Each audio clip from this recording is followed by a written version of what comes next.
नमस्कार साथियों, आप सभी का स्वागत है एजुकेशन लाइन में। दोस्तों बीएसटीसी 2020 जो एग्ज़ाम लगा है उसकी आंसर की के बारे में इस वीडियो में बात कर रहे हैं। तो दोस्तों शिक्षण अभिक्षमता और हिंदी के जो प्रश्न आपके एग्ज़ाम में पूछे गए थे, तो बिल्कुल दोस्तों एकदम 100% सटीक जो आपसे प्रश्न पूछे गए थे वही हमने इंक्लूड किए हैं। साथ ही उनके क्या आंसर थे, यानी कि पूरी आंसर की इस वीडियो में हम आपको बताने वाले हैं। तो आप वीडियो को अंत तक जरूर देखिए और अगर आप चैनल पर पहली बार विजिट कर रहे हैं तो चैनल को सब्सक्राइब जरूर करें। तो चलिए दोस्तों आज का वीडियो शुरू कर लेते हैं।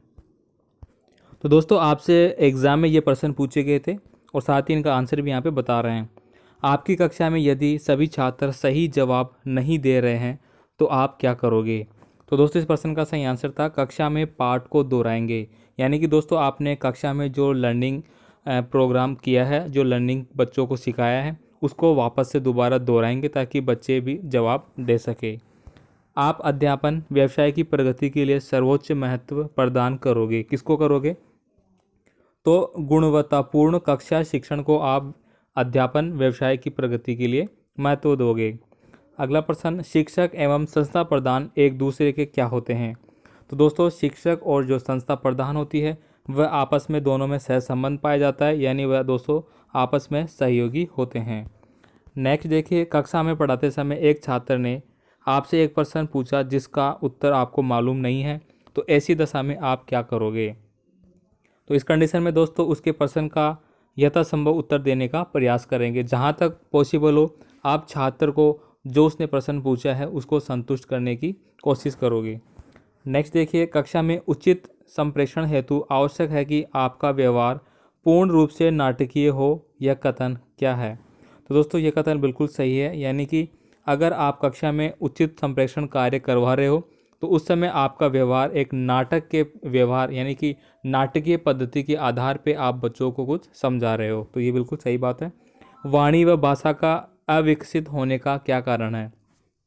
तो उचित प्रशिक्षण की कमी। दोस्तों अगर आपकी जो वाणी और भाषा पूरी तरह से डेवलप नहीं हो पा रही है, ठीक है, तो उसका अविकसित होने का कारण है कि आपका उचित शिक्षण है उसमें कमी है। आपके मतानुसार सेवारत शिक्षक प्रशिक्षण कार्यक्रम आमुखीकरण का अच्छा उपाय है, यह कथन है। तो दोस्तों यह कथन बिल्कुल सत्य है, यानी सत्य असत्य वाला क्वेश्चन था। नेक्स्ट, एक शिक्षक ने अपने यह कर्मियों के साथ किस प्रकार की अभिव्यक्ति होनी चाहिए? यानी एक शिक्षक जो दूसरे शिक्षक होते हैं उसके साथ वाले, उनके साथ उनकी क्या अभिव्यक्ति होती है? तो उनके साथ सहयोगात्मक, जैसा कि अभी बताया, शिक्षक और जो संस्था के जो भी कर्मचारी होते हैं उनमें आपस में संबंध पाया जाता है, यानी कि सहसंबंध होते हैं उनमें। वह एक दूसरे का सहयोग करते हुए शिक्षक जो संस्था प्रधान है वह सभी आपस में कार्य करते हैं, तो सहयोगात्मक कार्य होना चाहिए। शिक्षक का प्रमुख कार्य क्या होता है? तो छात्रों को प्रभावी शिक्षा देना, यानी कि शिक्षक शिक्षा तो देगा ही लेकिन प्रभावी, यानी कि बच्चे कुछ ना कुछ विद्यालय से सीख के जाए, इस टाइप की उनको शिक्षा प्रदान की जानी चाहिए। आपके मत अनुसार कक्षा का संप्रेषण कैसा होना चाहिए? तो प्रभावी होना चाहिए। नेक्स्ट, छात्र विद्यालय के उस अध्यापक का अनुसरण करते हैं जो उनके आदर्शों के समान है। यानी कि दोस्तों कोई भी विद्यालय में छात्र किसी भी शिक्षक के अगर उसके आदर्शों को वो मानते हैं तो उसको वो ज़्यादा से ज़्यादा फॉलो करते हैं, यानी अनुसरण करना यानी कि उसको फॉलो करना, तो उसी को करते हैं जिसको वो ज़्यादा पसंद करते हैं। नेक्स्ट, बालक के विकास में निम्नलिखित में से किस अधिकतम योगदान होता है? यानी किसका योगदान होता है? योग्य व समर्पित अध्यापकों का। तो ये ऑप्शन आपका सही आंसर था। नेक्स्ट, आपकी राय में शिक्षकों को समय पर विद्यालय आना चाहिए, क्यों? समय पर आने पर छात्र भी समय पर आएंगे, यानी कि दोस्तों अगर शिक्षक ही लेट आते हैं स्कूल में तो छात्र भी लेट आएंगे, इसलिए शिक्षकों को समय पर विद्यालय आना चाहिए ताकि जो छात्र है वह भी समय पर विद्यालय आए और विद्यालय की गतिविधियों में भाग ले। नेक्स्ट, एक विषय अध्यापक के रूप में कक्षा में प्रश्न पूछने का क्या उद्देश्य होता है? यानी आप एक शिक्षक के उद्देश्य के रूप में कक्षा में सवाल पूछते हैं तो उसका क्या मीन होता है? तो कक्षा में छात्रों को सक्रिय एवं एकाग्र रखने हेतु, यानी कि जब आप शिक्षण करवा रहे हैं तो छात्र एकाग्र रहे, ध्यानपूर्वक आपका पढ़ाया हुआ है उसको ध्यान से देखे और एक्टिव होने चाहिए, सक्रिय होने चाहिए। अगर बालक सक्रिय नहीं है और आप कक्षा में अध्ययन करवा रहे हैं तो आपका अध्ययन कार्यकाल है वह बेकार है। नेक्स्ट, शिक्षक का उद्देश्य होना चाहिए तो छात्रों का सर्वांगीण विकास, यानी कि छात्रों का संपूर्ण सर्वांगीण विकास होना चाहिए, आध्यात्मिक होना चाहिए, जो बौद्धिक होना चाहिए, शारीरिक होना चाहिए, मानसिक होना चाहिए, सभी तरह से उसका सर्वांगीण विकास हो, इसके आधार पे उसको गाइड किया जाना चाहिए। आप सृजनात्मकता के विकास हेतु कौन सी शिक्षण विधि अपनाएंगे?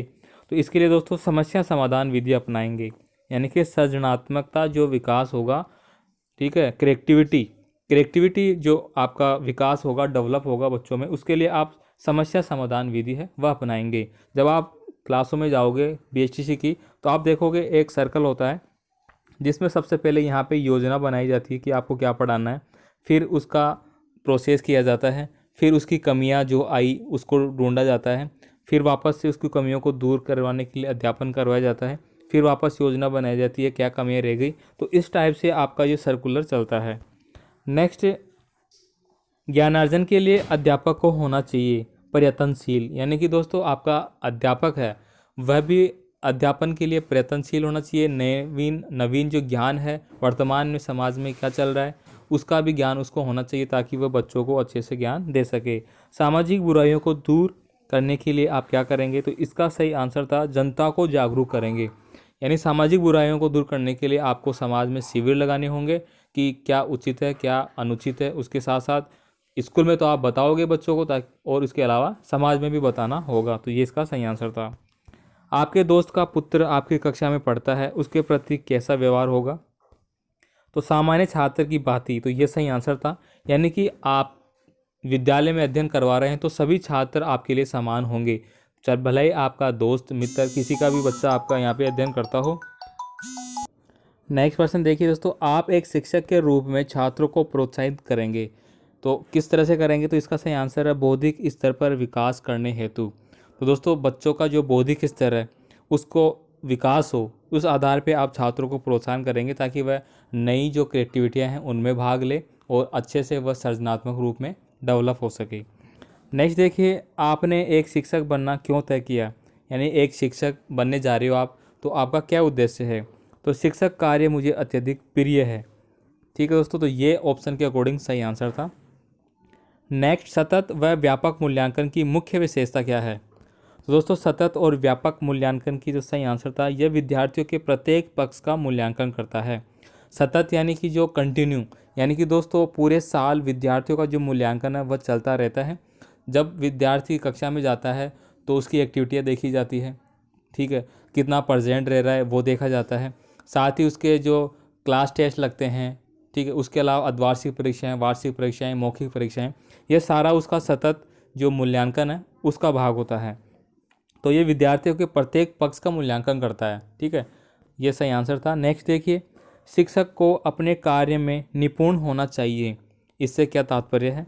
तो छात्रों को उचित निर्देशन मिलेगा, यानी शिक्षक अपने कार्य में निपुण है। कोई भी सब्जेक्ट अगर वो पढ़ाता है और उसमें वो बिल्कुल निपुण है, कहीं से भी उसको प्रश्न पूछा जाए तो वो आराम से आंसर दे सके, तो इससे छात्रों को उचित निर्देशन मिलेगा। तो ये ऑप्शन के अकॉर्डिंग सही आंसर था। नेक्स्ट, उत्तरदायित्व की भावना का प्रारंभिक पाठ बालक ग्रहण करता है।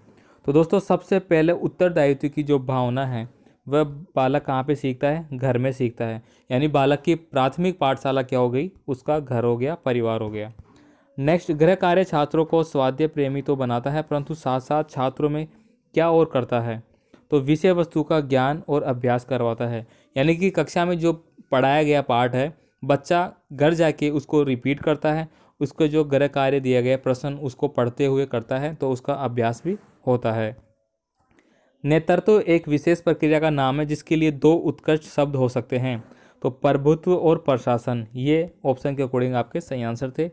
नेक्स्ट देखिए, शिक्षक के लिए विद्यार्थी का मूल्यांकन कार्य करना इसलिए आवश्यक हो जाता है क्योंकि, तो इसका सही आंसर था अधिगम क्षमता एवं उपचारात्मक स्थिति दोनों में सामंजस्य बना रहता है, इसलिए शिक्षक के लिए विद्यार्थी का मूल्यांकन करना अनिवार्य था। तो दोस्तों ये पूरे 50% हो गए आपके, जो कि शिक्षक जो अभिक्षमता है, अभिरुचि है, टीचिंग एबिलिटी के जो क्वेश्चन थे वो। तो दोस्तों उम्मीद करूंगा सारे प्रश्नों के आपने आंसर टिक कर लिए होंगे और देख लिए होंगे कि आपका कौन सा प्रश्न है वह सही था और कौन से प्रश्न आपने गलत किए। ठीक है दोस्तों, इसके बाद दोस्तों हम हिंदी का जो पेपर था उसके बारे में बात करेंगे, तो उसका लिंक आपको डिस्क्रिप्शन बॉक्स में मिल जाएगा। और साथ ही दोस्तों आप चैनल को सब्सक्राइब जरूर करें ताकि कोई भी नया अपडेट होता है उसकी जानकारी आप तक पहुंच सके। धन्यवाद दोस्तों वीडियो देखने के लिए। मिलते हैं एक नए वीडियो के साथ, तब तक के लिए जय हिंद।